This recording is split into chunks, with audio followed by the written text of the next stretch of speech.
welcome back. Nak cakap banyak, suara pun tak ada ni. Saya tekak. Just nak tunjuk korang nak layan Awana screenshot 18 inci ni daripada kapas lah ni, kapas lah. Tengok. Besar ni.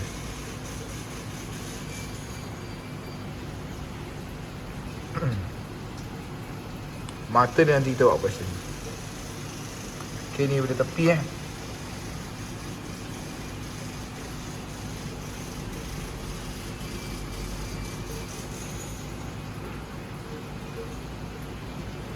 Nanti tunjuk daripada atas pula. Lampu tan ni nanti kalau ada kita tag lah. Dia punya produk.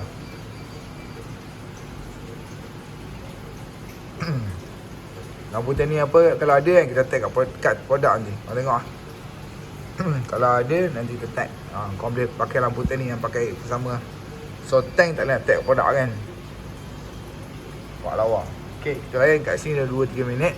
Nanti kita layan kat bagian atas pula 2-3 minit. Kita habis lah. Nampak guys.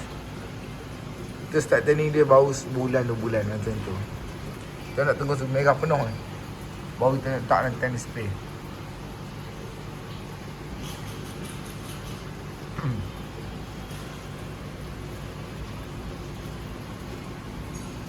Okay.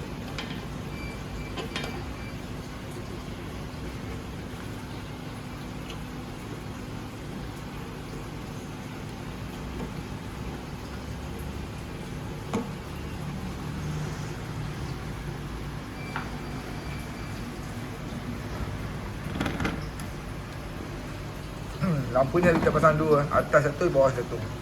Alright guys, nampak? Padu lah. Yang belum subscribe subscribe guys. Yang belum like dan share tip dia. Tukar air seminggu 3 kali lah untuk turning.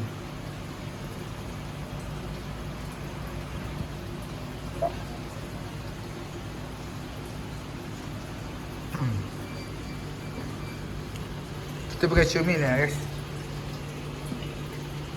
Angkat cermin dulu.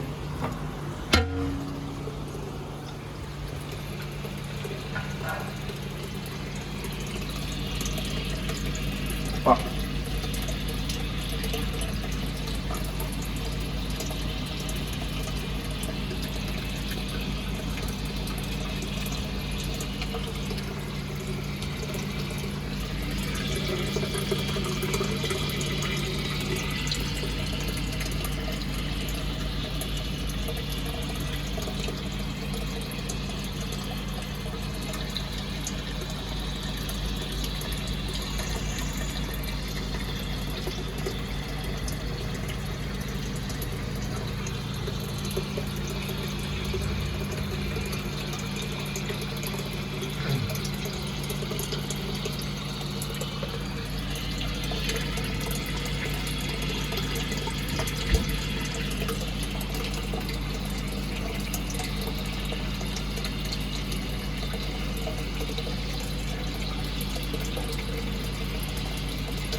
Mungkin ambil masa 3-4 bulan juga.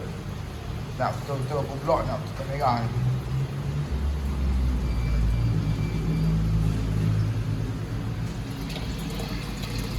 Lama ni masa guys nak ambil. Yang atas ni lambat lagi ni. Yang tepi tu dah jadi dah. Tepi jadi dah. Nampak.